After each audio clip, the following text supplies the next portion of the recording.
നമസ്കാരം സുഹൃത്തുക്കളെ, ഒരു പുതിയ വീടായിട്ടാണ് വന്നിട്ടുള്ളത് കേട്ടോ. 7 സെൻറ്റിൽ 1650 സ്ക്വയർ ഫീറ്റിൽ പണിത ഈ ഒരു വീടാണ് വിൽപ്പനയ്ക്കായിട്ടുള്ളത്. എൻ്റെ ബാക്ക് സൈഡിൽ കാണുന്നതാണ് പ്രോപ്പർട്ടി. ചൊവ്വന്നൂർ പഞ്ചായത്തിലാണ്, കുന്നോളം ടൗണിനടുത്തുള്ള ചൊവ്വന്നൂർ പഞ്ചായത്തിലാണ് ഈ ഒരു മനോഹരമായിട്ടുള്ള റോഡ് സൗകര്യത്തോട് കൂടിയിട്ടുള്ള ഈ ഒരു വീടിൻ്റെ ലൊക്കേഷൻ വരുന്നത്.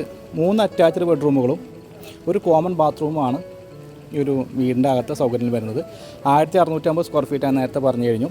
അപ്പോൾ ഈ ഒരു വീടിന് ഉദ്ദേശിക്കുന്നുമില്ല, മൊത്തമായിട്ട് ഉദ്ദേശിക്കുന്നില്ല 55 ലക്ഷം രൂപ എന്ന നെഗോഷ്യബിൾ പ്രൈസാണ്. ഈ പ്രോപ്പർട്ടിയുടെ പരിസരത്തുള്ള പ്രധാനപ്പെട്ട ടൗണുകൾ ഏതെന്നാൽ ചൂണ്ടൽ സെൻറ്ററിലേക്കുള്ള ദൂരം 1.5 കിലോമീറ്ററാണ്. കാതർമാൾ അല്ലെങ്കിൽ ഹൈവേയിലേക്കുള്ള ദൂരം 1 കിലോമീറ്റർ അല്ലെങ്കിൽ 1.25 കിലോമീറ്ററാണ്. യൂണിറ്റി ഹോസ്പിറ്റലിൻ്റെ ഭാഗത്തേക്കാണെങ്കിൽ 1.5 കിലോമീറ്റർ തന്നെയാണ് ദൂരം വരുന്നത്. പിന്നെ കുന്നോളം ടൗണിലേക്കുള്ള ദൂരം ഏകദേശം 2.5 കിലോമീറ്റർ മാത്രമാണ്. പിന്നെ പരിസരത്തൊക്കെ മുസ്ലിം പള്ളി, ചർച്ച്, അമ്പലം തുടങ്ങിയ എല്ലാ വിഭാഗക്കാരുടെയും ആരാധനാലയങ്ങളുണ്ട്. അപ്പോൾ ഇത്രയാണ് ഈ ഒരു പ്രോപ്പർട്ടി പരിസരത്തുള്ള സ്ഥലങ്ങൾ. നിങ്ങൾ എന്തായാലും ഈ വീടിൻ്റെ വീഡിയോ ഒന്ന് കണ്ടു നോക്കൂ.